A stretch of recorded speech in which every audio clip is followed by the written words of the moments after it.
be around maybe connecting with someone that's already legalised under the sense of incorporation.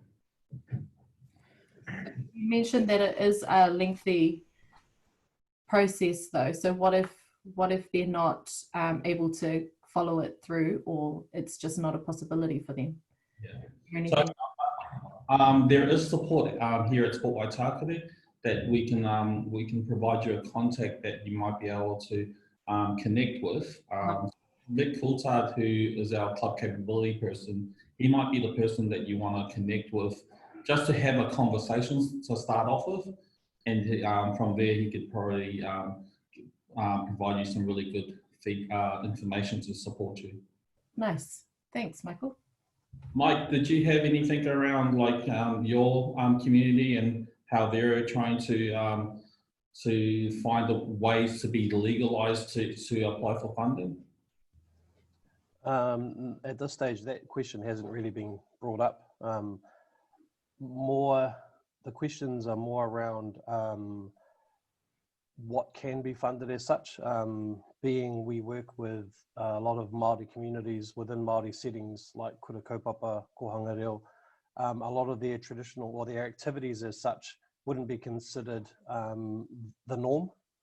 So the questions at the moment that are coming from them are, would the activities they currently do, would they fall into the category that Tū Manawa would fund? Yeah, so nothing really around the legalisation or the legal entity conversations yet.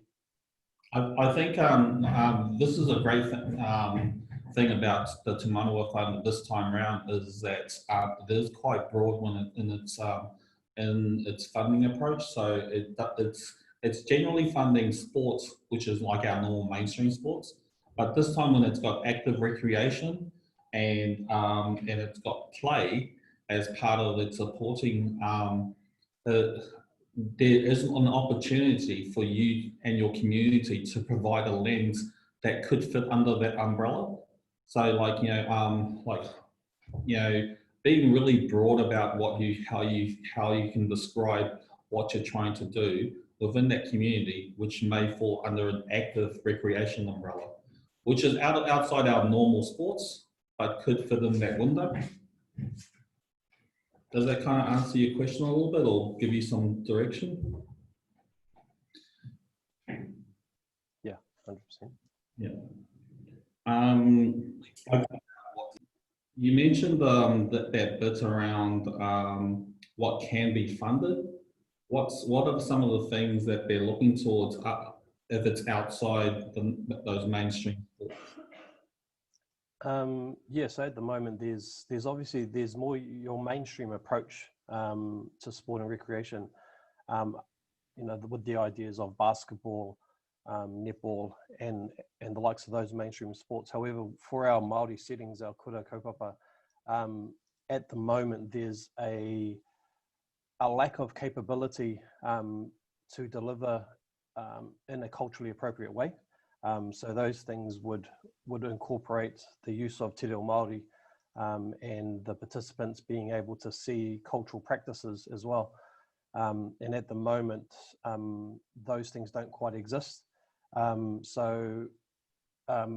Right from our traditional Māori games that traditionally are just sort of in-house little games that I suppose are more educational than they are activity based, although there's a huge amount of activity involved in them. There's been a shift in how those things are seen, how those traditional games are seen, and that they can also be funded under the Tū Manawa funding because of the nature of activity as such. And also with those games, they encourage the use of te reo Māori, they encourage inclusion, they encourage all these values that are important to Māori, like whanaungatanga, relationships, kotahitanga, unity, and all of those things. So there's a wide array of activities that traditionally Māori would just do on an everyday basis that fall directly into this category now. So now it's more around having the conversations with our with Māori as such in those Māori settings and wider into mainstream as well, and letting them know that these things can now be funded, and it's not something that's, I suppose you have to try and find other means to fund them as such. So those are the conversations we're having at the moment, is around actually what you're already doing can be funded.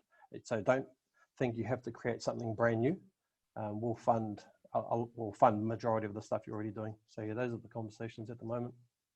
I think that's really a good point, because like at the moment you've kind of described a lot of different language that we would like to be able to see in these application forms, but at the same time, it's really good for us as Sport Waitākere to be connected with He Ranga Pōtama, to be able to have that conversation. Also, if we don't understand the language that you guys are using when you fill out your application form, we can actually speak to the applicant, we can speak to He Ranga Pōtama to kind of make sure that we got some clarity on what that project looked like and how how we can shape it to fit it within the application itself. So really good to see that there's lots of good, interesting, and thinking outside the box rather than just within the regular mainstream sport. So it's really good to know about that.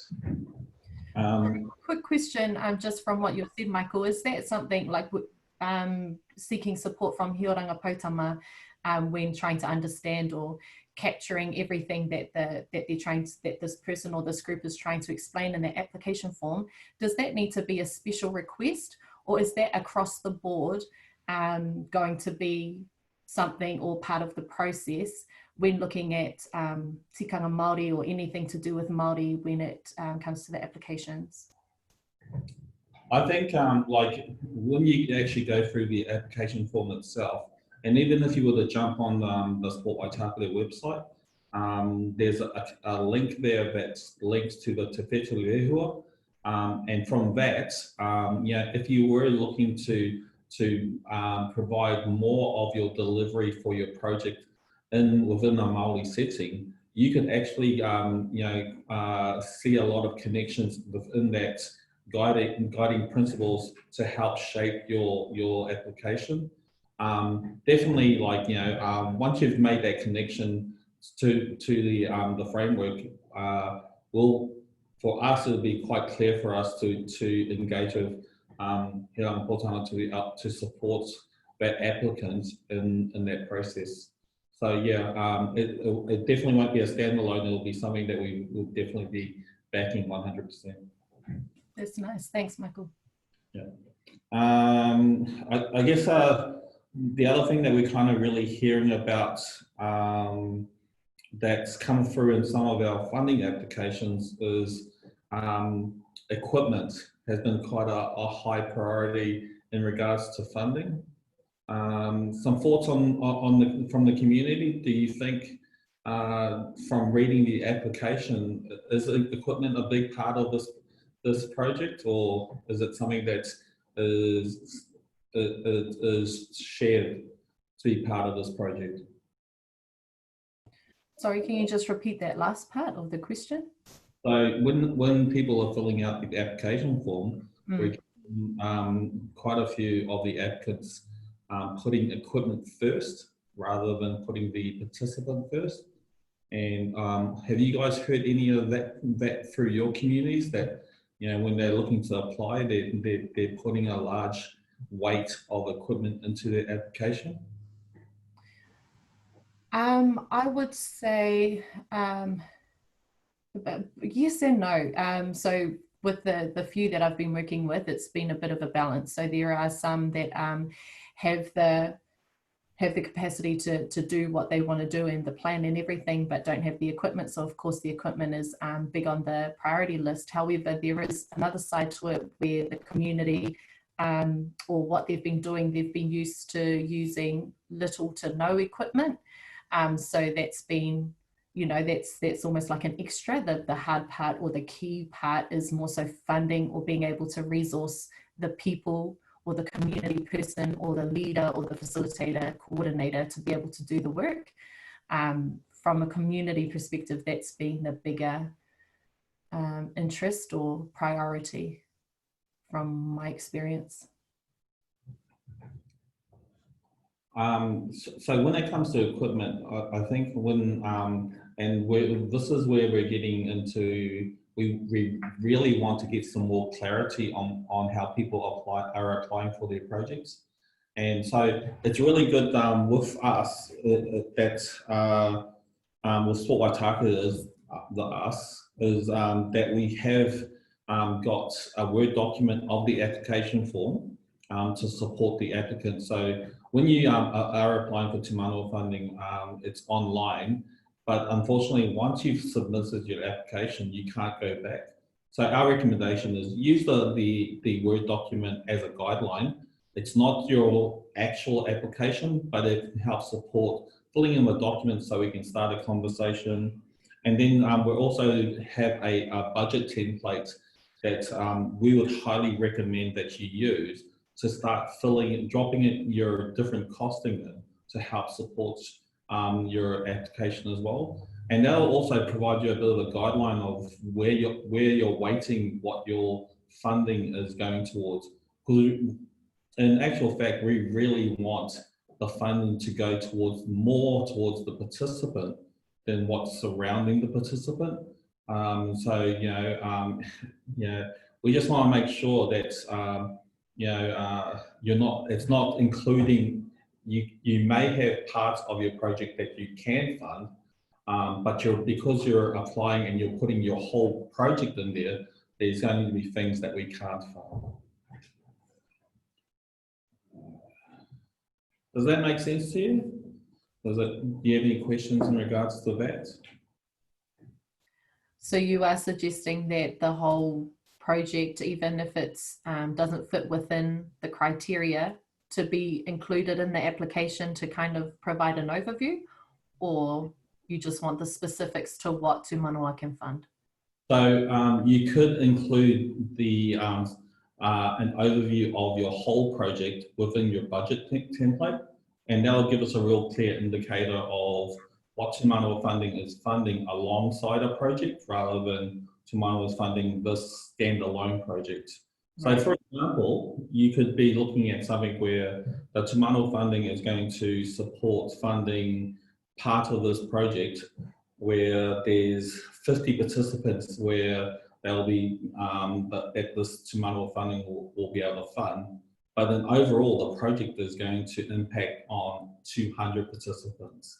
So that gives us a really good weighting of where the money's going to, which is going to be directly towards those who are in that high deprivation area and those who are within that target group, and as well as inclusive of the whole delivery project itself. We've had some questions around the child health and safety and the vulnerable children's safeguarding policies. Mike, do you understand what we mean by that when we ask people to fill in that part of the application form? Yeah, I've got a rough handle on it, yes. Yeah. So just to provide a little bit of clarity around that, when we've had a few people applying and they're filling the application themselves as the individual, when you actually apply, you're filling it in under the umbrella of the entity that you're under. So we've had a few people fill in this part of the application and send through their police vetting form, which is okay because it provides us some level of security that person who's delivering that project has been police vetted, but it's not actually what we're looking for. We're actually looking for the umbrella entity and their health and safety policy.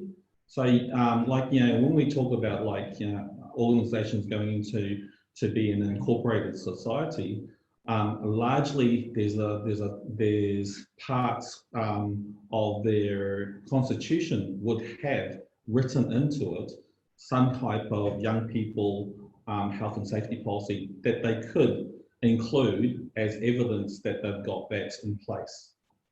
Does that kind of make sense if we were looking at that for communities? Yeah. Is there for organisations that may not have a child safety policy, are they able to adopt one as such? A few years ago, I actually started my own club, and when we went to write our constitution, the advice, and this was before I even started working for Sport Waitākere, I came to Sport Waitākere and asked that same question. And the advice I was given is, if you pop onto the Incorporated Society, there is, like on the web, there's all this information with everyone else's constitutions already written in place. You can definitely, you don't have to rewrite reinvent the wheel. There's definitely examples that you can take from there and adopt into your own constitution, which aligns to what you're trying to do within your own organisation. I think Dave's not jumping in on this one because he's muted.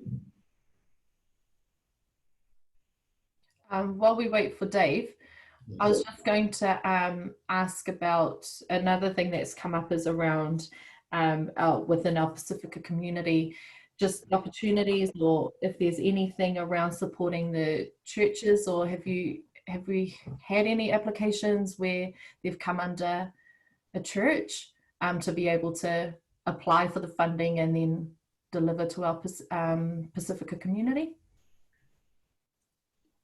We have had some inquiries around our youth groups that are aligned to churches that would like to be part to apply for Te Manawa funding. Really, it's just a conversation that they need to have with their different agencies. So, like, you know, if it's a church, then they really need to talk to the church leaders themselves and to provide them some guidance around how they can support them. And, you know, they may have in place all that material is already in place for them, and it's not the youth group that's applying for the funding, but it'll be the church that will be the umbrella for them. Dave, did you want to jump on? You look like Can you hear me now? Yeah. So I think just on Mike's point about adopting the health and safety policy or the child protection policy or whatever it might be, I think that's the key word to kind of emphasize there is adopting it, because from experience in the past, people have found a template online and then they've just kind of written their name on it and put it online. That's not officially adopting a kind of a health and safety policy or a child protection policy for your club or church or project or whatever it might be. So one of the key things we're really looking for is that people adopt that policy with their committee or with their board or with whatever the governance group within their club or organisation is. And then, God forbid, anything does happen from a health and safety perspective, there's actually their policies in place to deal with it, as opposed to something happening and then going, oh, well, it was just a piece of paper we signed just to get the funding and now we're in all kinds of trouble, right? So, yeah, certainly if there is any templates out there, the key is to actually adopt them, run it past your committee and make sure that it's, you know, put in place to stop anything potentially going wrong. Yeah, and that's what I meant about, like, you know, making sure that you get your communication between like that young people's group and the church, if they were applying, that they did make sure that they're aligning with what the church wants as the entity. Thinking, Michael, about marae, and I see Andu from Hunger Ball has just come in, but a conversation that we've had previously is about the interest in getting different marae within Waitākere involved and part of the planning process or the program in order to apply for the funding. Is there any, have you heard anything, or is there any support around, I know how you mentioned Hioranga Pautama for Māori applications that are coming through. What about the other way? So maybe the community that are wanting to engage with our Māori community but don't have those links just yet. Is there any way that we can support that? maybe there's something that Mike, you might want to be able to support me on this one.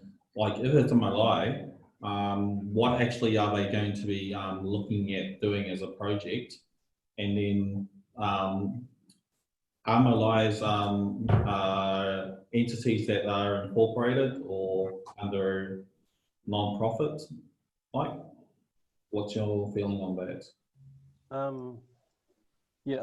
Correct me if I'm wrong, Daz. Are you, in your question, are you talking about external entities going into marae and creating programs for them, or are you talking about the marae themselves applying? I'm talking about external entities wanting to not to create something for the marae, but to be able to have the conversation and say, this is what we're doing within the mainstream. Do you think this is something that would be of interest for marae, for the people that you're working with, or the people in that space? Yeah, so in and around that, there's obviously there's an engagement protocol that needs to be seen through, and all of your local or regional marae as such, many of our marae within the Auckland region are pan-tribal as well, so they don't have one particular tribe that affiliates to those marae. So around negotiation, if you know someone in that marae, someone of that iwi, you may want to link up with them to connect you into that space. It's very much not a place where you just sort of walk in the door and ask to have a meeting. There's a process as such. So it's around making genuine connections, and if you're going to be working with marae and Maori, then it's also about your approach and also your intention. Is your intention to do something for the people, or is it to do something for yourself? Right. And so you need to have the right intentions going into that space as well. Yeah. Kia ora, everybody. Thanks for asking the question, Jasmine. That's really appreciated. I don't know if can you guys hear me? Yeah. Okay. All right. That's a really good question that I was going to ask as well. And I think it's a really good, I guess, platform to be obviously going in there to serve rather than kind of self-serve. And hopefully we're doing this for that reason anyway. I mean, not just at the marae, but generally, obviously we all want to make some money from this and live but I mean, to actually do well, we kind of want to prioritize the ones we serve. And because I mean, if they get the value, then it's actually something that's sustainable. My question, just kind of building up following up on what Jasmine was suggesting, is how do we, like for instance, we have a Hungarball, we have a connection into Aotearoa marae, and we're at a lot of events there that they've seen the benefit. It's the question that I had was, is there some kind of protocol that might be facilitated through your so I'm thinking Sport Waitākere and your people are well positioned to, if you have connections into maraes, and then if you know what the activities are out there, that you might be able to make the introduction at all, in the sense of, obviously you're not vouching for us, but just to kind of say, hey, this is this is the type of activities that we're doing and or that are available in the area, and just advise the maraes that this is what's happening, and they can just decide what they want. And similarly advise the providers, hey, these are the contacts of the liaison people at the marae that you could contact if, and then obviously go from there. Or should we just go more informally, like just try to hope that we can find someone that we know, and that is a better approach? I think there's definitely some ways we can help you through introduction as sorts. So linking you to the right people within those spaces. So again, the marae structure itself is very different to your ordinary organization. We don't necessarily have managers and bosses and things like that. We have more along the lines of kaumatua, kuia, and these elders play very specific roles. They may not be the CEO as such of the runanga, runanga being the iwi itself, or the iwi organisation, but they may be the people that have heavy influence over the decision making as such. So it's around identifying those people, and also at the same time, it's about consulting with the marae, with whoever it is you're going, whatever space you're going into, to ensure that whatever it is you're offering them, that you may have gone through a process of consultation to ensure that it's fit for purpose as such, that it's not pre-created and then just sort of offered to them on a plate. Engaging with Māori, it's probably, I would advise more along the lines of going into a space and asking them what they would want, rather than offering them something that's already preset as such. And so what that does is it gives them buy-in in the way that they are also able to contribute and see themselves inside it. Even if, Mike, how Andrew mentioned Ōrākei marae, even if that conversation was to say, hey, this is what is happening at Ōrākei marae, is this something that you'd be interested in having a kōrero about? Not necessarily saying, hey, this is a program that we've got and we think it would be great here, just to acknowledge what is already happening, maybe at our neighbours and all that kind of stuff. Yeah, would that still be appropriate, do you think? Yeah, I think that will be appropriate, as if you were to just sort of running it by them really, and just saying, right, are you interested in it? If not, that's fine. But yeah, again, if there's a desire to engage with marae as such from the start, then again, there's some, I suppose, some marae 101s that you'd need to brush up on as well, to ensure that you have someone not only that can connect you and lead you into that space, but once that person, like myself, steps aside or steps back, that you're able to maintain that relationship through their, I suppose, being appropriate as such within those cultural settings. Appreciate the advice. Justin saying that too, Andu, I think the key for this is that, like, you know, similar to what we've asked for within the Te Manawa Fund, is that we're looking for insights. So you building that relationship with the marae and understanding the community and its community needs will also help shape your project. And in such, like, you know, many a times we've had organisations who are looking for contribution from Te Manawa that covers more than just their project. Yeah, if you can identify which part of the application, in which part of the funding where it's going to go directly to, then there's a likelihood that you've understood the needs of that community, and so that we can tailor it towards that Te Manawa funding project. Thank you. Yes. Cool.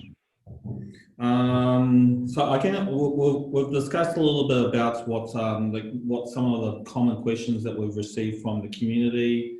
What are the community trying to fund when it comes to some of the application forms that we've received?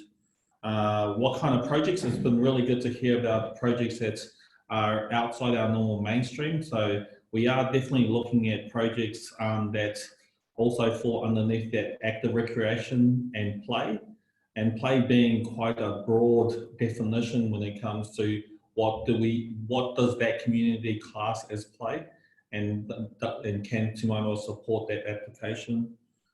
We've touched on what we want in regards to the child health and safety policy. It's not so much a copy and paste, it has to be adopted by the governing body of that entity, and being the applicant, you fall under that governing body. So you're making sure that everyone understands what you're applying for, and that you're aligned to the policy that they've adopted. We've also kind of talked about the budgeting, how this our budgeting template will help clarify to us, as well as the applicant, where the money is being directed, and how Te Manawa funding is going to be able to be used to enhance that experience for that participant. Do you think there's anything else that we're kind of looking at that we may not have touched on? We only briefly skimmed over the churches, Jazz? Yeah, we did. I'm just thinking of that active recreation, and a question being, I'm thinking specifically around our Māori and Pacific communities. How far does that active recreation stretch? I'm thinking of dance, I'm thinking of kapaka, I'm thinking of you know, our cultural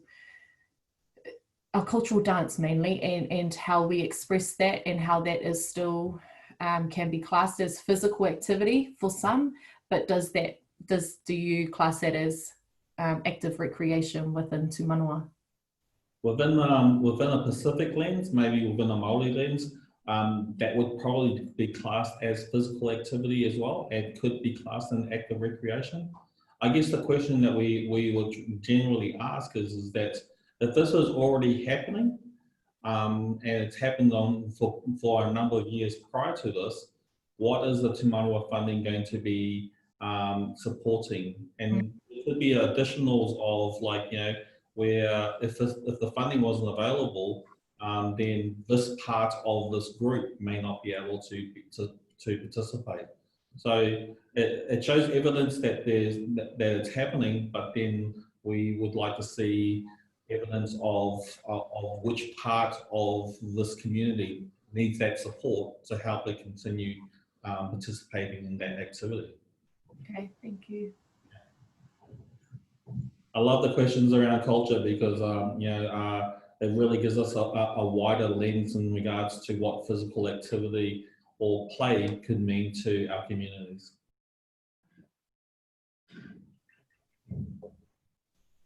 We've had a couple of questions around play when it comes to just like our you know, the community down the road wants to close off a street in regards to setting up a little play opportunity at the end of the street. Have you guys heard anything around in that regards?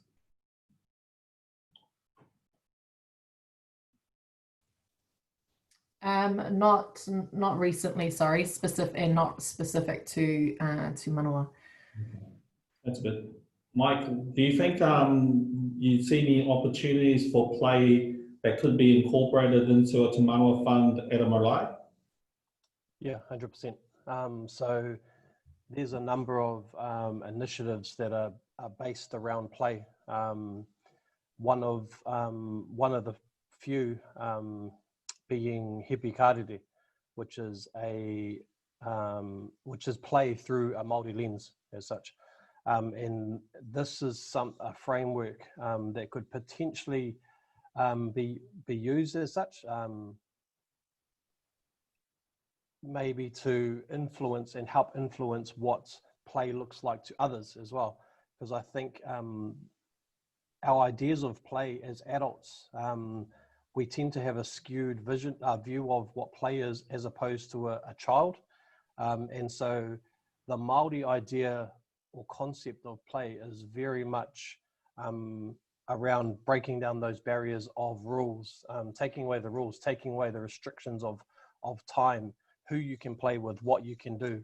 And also it's about, in a lot of cases, having less equipment, because the availability of more equipment potentially means that you're limiting one's imagination. So in these Māori settings of play, we tend to be, well, we would usually use more natural resources as such. So the likes of harakeke and rako as such for many of our games. So when it comes to, I suppose, a Māori group that are looking to activate play or put an application for Māori play, some of the resources or some of the equipment as such, it would be very low in terms of the outright costs, and because a lot of it is around harvesting the particular harakeke or the rako. But in that in itself, the harvesting and the nature of harvesting, that is also part of the actual activity itself. It's not something that happens external of the activity. So taking our kids out to the ngahere, to the bush, to teach them how to do it. That's actually part of the whole program as well.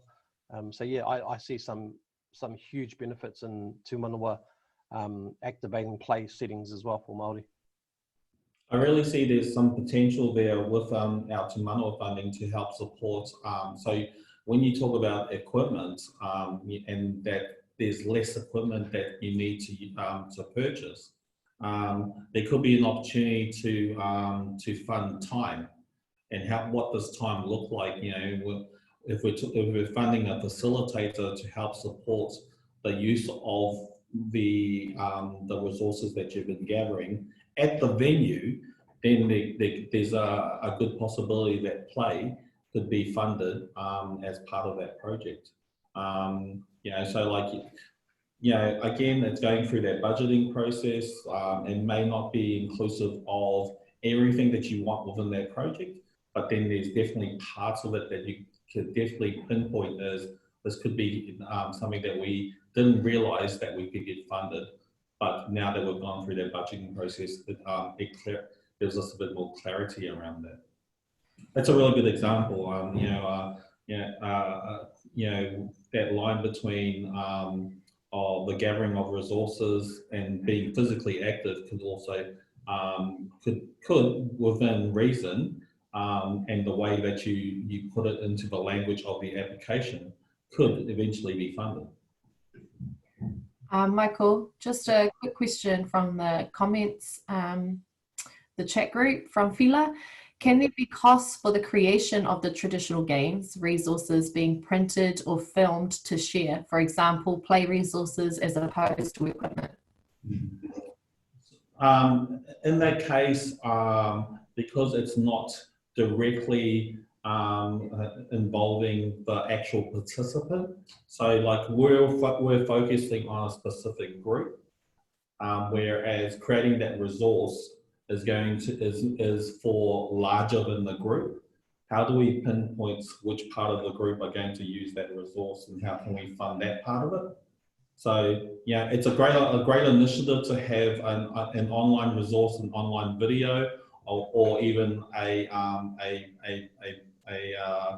project book which you can hand out.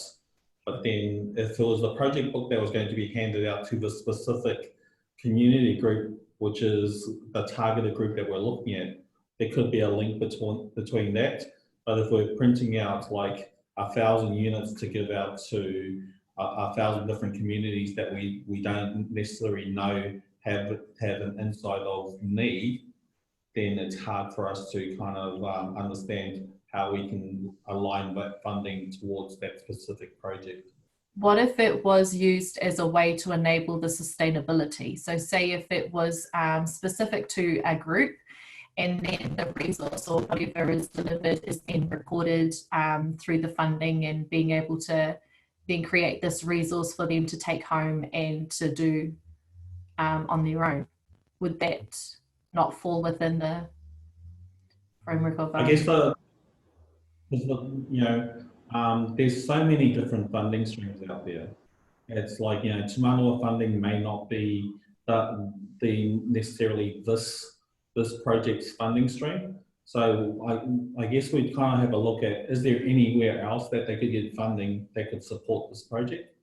A bit similar to like when we're talking about play streets, is that like, you know, is this something that maybe Auckland Council could have a look at to support funding for, rather than it being our Tū Manawa fund? So we would look at different opportunities for different funding streams as well.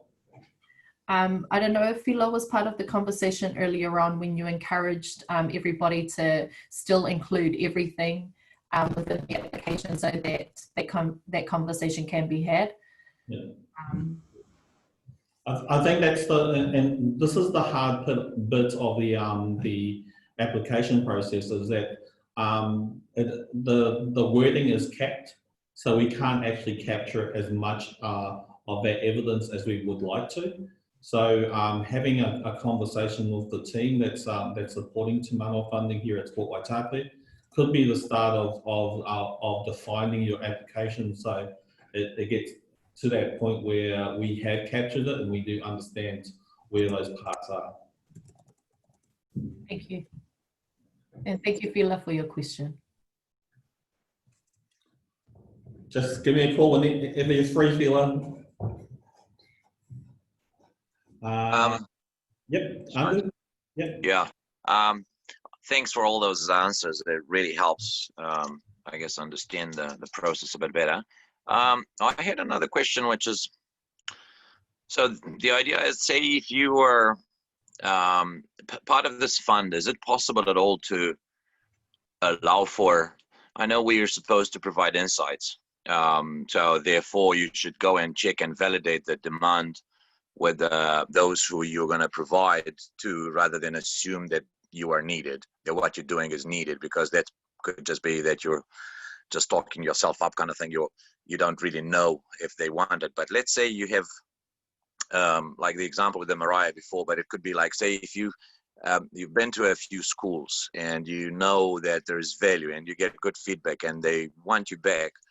And is there any room in this application to go, look, I'd like to recruit some more schools for this program. I haven't got all the details to, like at the beginning of the program, but we have a high degree of confidence that we could, because we've had good feedback from other activities that we did before, whether we even going back to some, but recruiting some new ones. Is there any room for that, or is there more of a kind of approach where you have to be, now you've had to have had that conversation specifically and you can't really apply to kind of recruit forward, if that makes sense? Or is there any, like in the past, obviously under Kiwi Sport, there was some room for that, where you'd say, look, you're going to recruit 6 schools.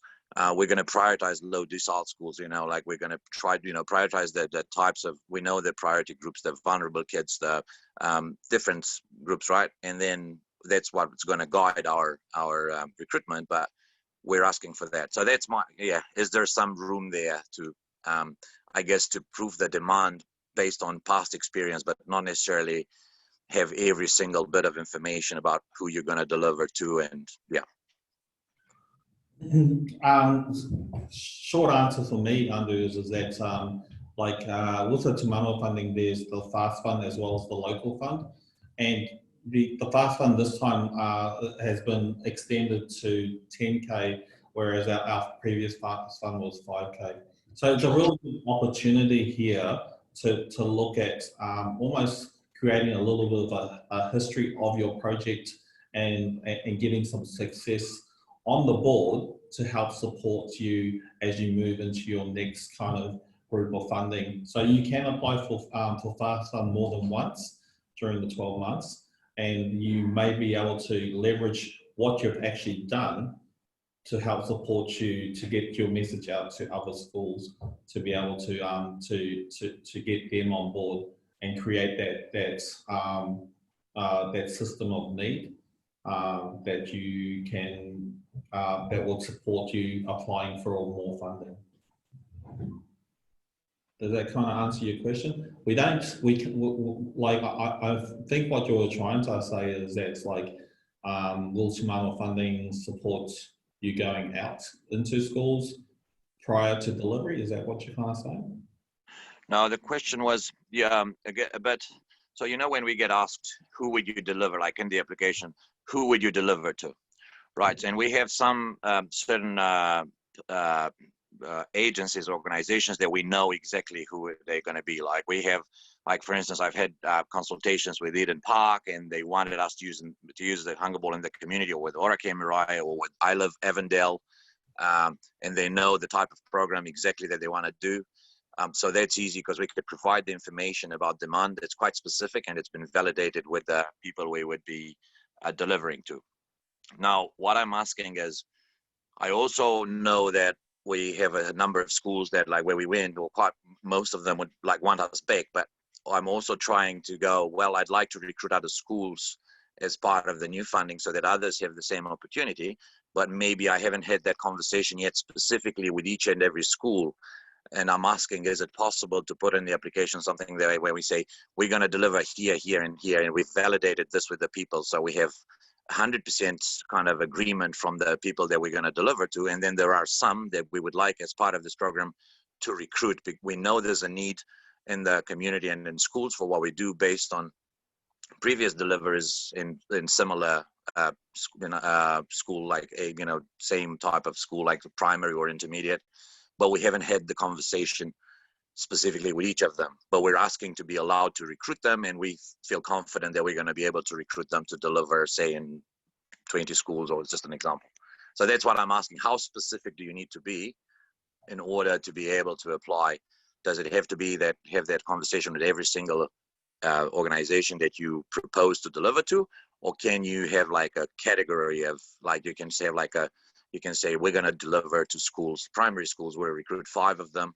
We know based on experience, obviously you need to provide some evidence why you think that your activity is going to be of value or why would they want to do it, but without actually having that specific conversation with each of every school before putting the proposal forward. Does that make sense? My question, I'm not sure if it's a bit too convoluted, but that, yeah. It makes sense. So within the application form, there's a secondary application. So I guess the question I would like to ask is, with your delivery, is it during school time? Both. So there is, for the ones that we're going to do during school time. So for instance, what we've done is I've asked a whole lot of schools where we delivered to give us input as to how do they think that hunger ball may fit with the curriculum, if from their perspective. So obviously we're also looking at the curriculum ourselves, but I wanted to get that input. And that's kind of we'll have a form where we say, these are the things that hunger balls, and then we'll propose to do, curricular time to deliver. We're also proposing to deliver an extracurricular time, like lunch times or holiday programs, and all that. And that's separate. That's easier, but I do know that there's that form.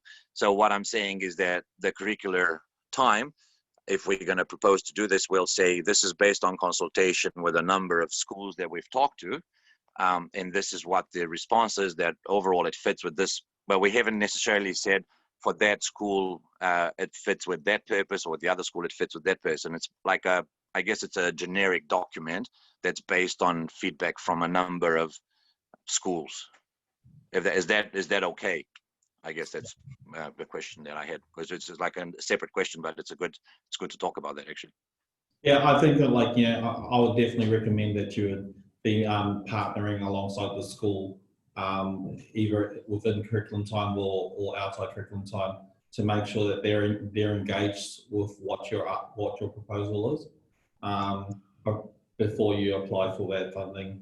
It just gives us a little bit of consistency in our approach, that everyone that's contributing to your project understands that there's a need, and they also agree that this project will support their needs.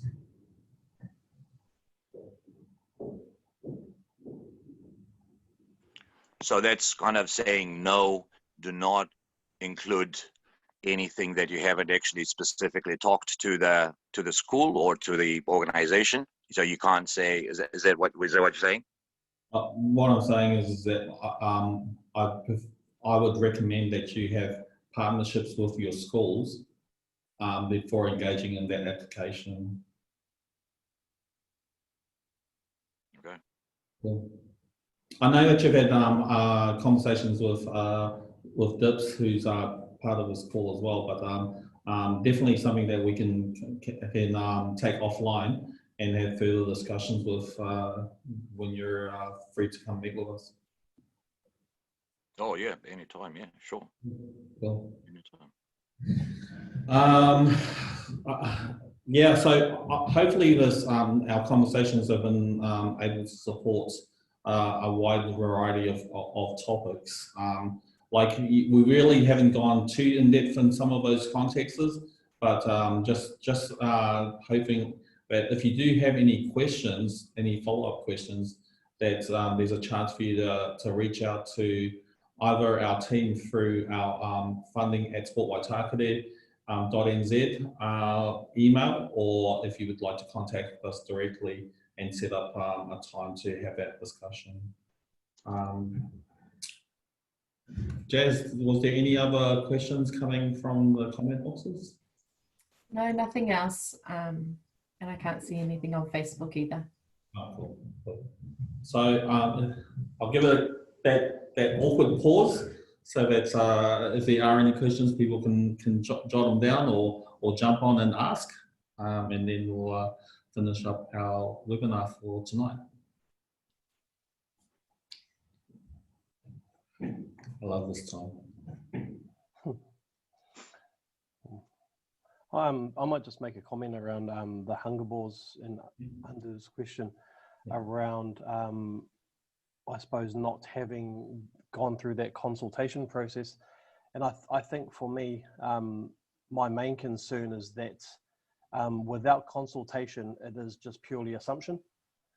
And that's what we're trying to prevent is although you may have, I suppose, consulted with other schools, and if you're saying you're targeting those in deprived areas, those in most need, or those that have a huge barrier to participation, some of those settings may be our kura kaupapa as such, and by not consulting with them, then that would lead to some bigger problems that coming out the other end as such. And so I think again, I suppose to support what Michael was saying, is that consultation process is extremely important. But in saying that, the consultation process can happen in a number of ways. There's not one way to do it. And it could be a conversation on the phone, it could be email. Again, it could be through the insights of someone else, that they may be happy to provide you with some insights that they've gathered. If you have, for example, it might be myself, it might be Hioranga Potama. We may have some insights into some schools that actually say, we love Hunger Board, would like to give it a go. And we, being Hioranga Potama, may never have been able to deliver it, but now we've made a connection with yourself, we may be able to pass those insights on to you to say, hey, I already know there's 3 schools here lined up, ready to go. And so you would sort of, I suppose, leverage off the insights that I have as such. Yeah, I'd love to continue that conversation. Thanks for mentioning that. In any case, we are not thinking what I meant by saying, is it possible to recruit? I wouldn't be specifying anyone in particular. So my idea was not that we're going to say without consulting with schools to say we're going to go to this school or that school without having talked to them. My question was more like, can we say we are going to recruit 5 schools, and we obviously the way to approach them would be through consultation, through going, hey, we've got this program, who is keen, who would like to take this up, rather than, and obviously in a way that's, it would be consulting, not trying to kind of go, oh, we want you to do this because we think it's good for you. No, nothing like that. But going back to what you were saying, I'd love to have that conversation, whether there's a way to come in or get more information. That'd be good. Thanks for that.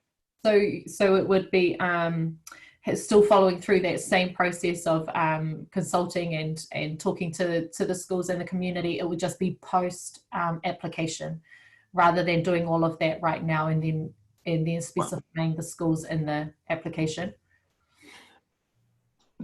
That's what was part of the Kiwi Sport program that was okay. And if it might not be, and I understand the need to verify the demand, I think it's really important, and I think it was well stressed. If that's the case, that you can't do anything to say we would like to offer this. So just a simple, I don't want to prolong this too, because I realize you guys finished work and need to go. But yeah, just in 30 seconds, it would be, so for instance, in the past, you could say, we're going to do a program in 5 schools. We have done programs in another 20 or 30 schools, and we think there is value, but we would try to recruit those schools, and we would go around asking people who would want to take it up. And we have enough confidence, based on this a huge number of schools, we have confidence that we can find 5 schools that will want us. We're not going to impose it on anyone, well, we think there is enough motivation based on the feedback we had from other, that we will find the schools that want us. And is that was possible? Now, the question is it that possible? Is that still possible, or is it just something that it's a no-go? Now, really, whatever you want to do, there should be a discussion before you even applied. Is the application conditional on that 100%, or is it maybe 70%? You can have some that you've had the conversation and some that you're proposing that you will recruit because you have enough evidence based on your experience that there might be a need in there. You don't know exactly who they are, but there are a lot of them out there, and chances are you're going to be able to find 5 or 10 that will want your program. That's, yeah. Yeah, like I said, we can take this conversation offline and Sure. Yeah. I definitely feel that's like within this project, it would, like what Mike was saying, is there's a lot of assumptions in there. Sure. We definitely want to make sure that there's an investment from the participant as well. So forming that relationship, getting that partnership will also encourage the participant to invest in your project as well, rather than just having it turn up and not exactly being there as part of that engagement process. Cool. Sure. Thank you. So we have hit 6 o'clock, which was my target, which we've got to. I definitely feel that tonight's session was a really good one because we had a really good chance just to sit and talk, which was, again, looking to provide clarity. So just as part of, for us that's here at Sport Waitākere, we did start our webinar with karakia, so I'd like to finish off with a karakia. We do this karakia as part of our wellbeing, so it's Ke hora te marino, ke whakapapa ko namu te moana. E hurahi mā tātou e te rangi nei, aroha atu, aroha mai, tātou I tātou katoa, hui e, tāike. Thank you for joining us. Thank you, Jazz, Mike, and Andu, the PK. Thank you, everybody. Much appreciated. Really appreciate it, though. Thanks, team. Thank you. Have a good week.